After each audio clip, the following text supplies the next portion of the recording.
تو جس اللہ نے یہ ساری نعمتیں دی ہیں، اس نے زمین کو رہنے کے قابل بنایا، آسمان کو تمہارے لیے مضبوط چھت بنایا تمہاری پروٹیکشن کے لیے، آسمان سے پانی نازل فرما کے زمین میں سے نباتات اگائے، اس کے ذریعے تمہارا یہ فوڈ سائیکل چلتا ہے سارے کا سارا، سب کچھ زمین سے ہی آ رہا ہے، چاہے وہ جانوروں کی خوراک ہو، چاہے پودوں کی خوراک ہو، چاہے ہماری خوراک ہو۔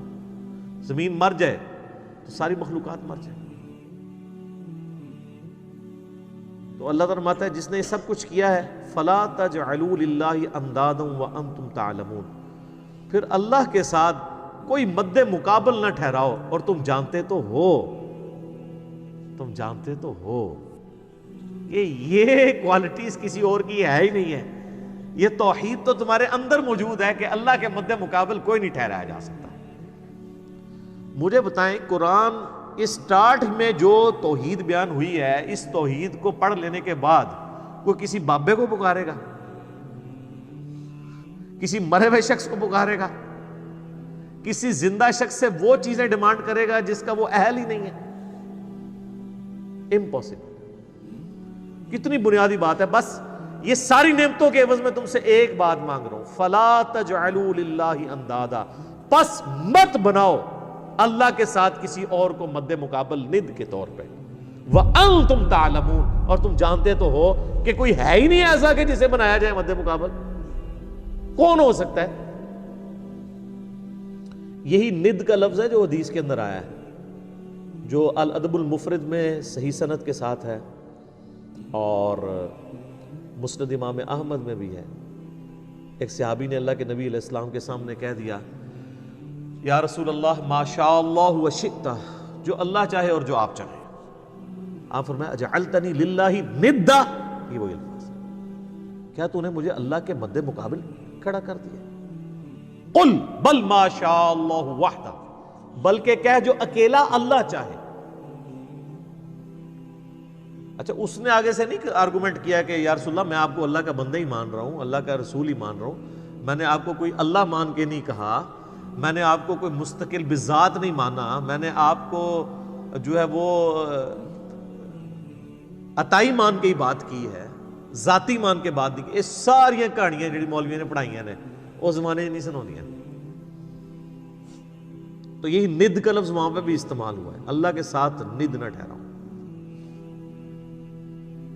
وَإِن كُنتُمْ فِي رَيْبٍ مِّمَّا نَزَّلْنَا عَلَىٰ عَبْدِنَا، اور اگر تمہیں یہ شک ہو، کوئی شک ہو اس چیز کے بارے میں جو ہم نے اپنے بندے پر نازل کی ہے، یعنی قرآن، یہ قرآن جو اللہ کی کتاب ہے، جو نبی علیہ السلام کا واحد معجزہ ہے، جس کی بنیاد پہ دعوی نبوت ہے، اس کے بارے میں اگر تمہیں کوئی شک ہو کہ یہ کتاب انہوں نے خود گھڑ لی ہے یا یہ کتاب اللہ کی طرف سے نہیں ہے، کوئی انسانی کوشش ہے، فَأْتُوا بِسُورَةٍ مِّن مِّثْلِهِ، تو تم بھی کوئی اس سے ملتی جلتی ایک صورت ہی بنا کے لے آؤ۔ وَادْعُوا شُهَدَاءَكُم مِّن دُونِ اللَّهِ، اور بلا لو مدد کے لیے اپنے جتنے حمایتی ہیں اللہ کے سوا، ان کنتم صادقین، اگر تم سچے ہو۔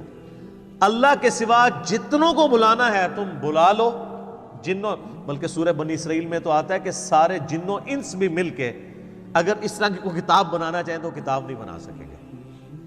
اچھا، یہ قرآن حکیم میں مختلف جگہ مختلف یعنی چیلنجز آئے ہیں، سورہ ہود کے اندر بھی، سورہ یونس میں بھی۔ سورہ ہود کے اندر تو 10 صورتوں کا ذکر ہے کہ 10 صورتیں بنا کے لے آؤ اگر بنا سکتے ہو۔ سورہ یونس میں ہے کہ ایک صورت ہی اس سے ملتی جلتی کو بنا کے لے آؤ۔ فَإِن لَّمْ تَفْعَلُوا، اور پس اگر تم ایسا نہ کر سکو، وَلَن تَفْعَلُوا، اور تم ہرگز ایسا نہیں کر سکو گے۔ اللہ تعالیٰ نے اس پہ اپنا اوپینین بھی دے دیا ہے کہ یقیناً تم کر بھی نہیں پاؤ گے۔ فَاتَّقُوا النَّارَ الَّتِي وَقُودُهَا النَّاسُ وَالْحِجَارَةُ، تو ڈرو اس آگ سے جس کا ایندھن آدمی اور پتھر بننے والے ہیں۔ اعدت للکافرین، جو اللہ نے تیار کر کے رکھی ہے انکار کرنے والوں کے لیے۔ اچھا، یہ کافرون کا ترجمہ یا مسلمون کا ترجمہ جو ہے نا، وہ ہم عموماً تو کر رہے ہوتے ہیں مسلمان اور کافر، اصل جو ترجمہ ہے نا مومنون کا یا مسلمون کا، سر تسلیم خم کرنے والے، بات ماننے والے، اور کافر وہ ہیں جو بات نہیں ماننے والے۔ کوئی مسلمان بھی کافر ہو سکتا ہے، اور کوئی کافر بھی مسلمان ہو سکتا ہے کہ کوئی صحیح بات مان لے۔ وہ ایک تو وہ ٹرم والا ایمان ہے نا جو ہم ایز اے اصطلاح استعمال کرتے ہیں، جو کلمہ پڑھ لے اور وہ 5 بنیادی چیزوں پہ چلے۔ لفظی ترجمہ یہ ہے کہ نہ ماننے والوں کے لیے، انکار کرنے والوں کے لیے، کفر کہتے ہیں انکار کرنے کو، ناشکری کرنے کو، اللہ تعالیٰ نے آگ تیار کر رکھی ہے جس کا ایندھن آدمی، انسان اور پتھر ہے۔ اللہم اجرنا من النار، اللہم اجرنا من النار، اللہم اجرنا من النار۔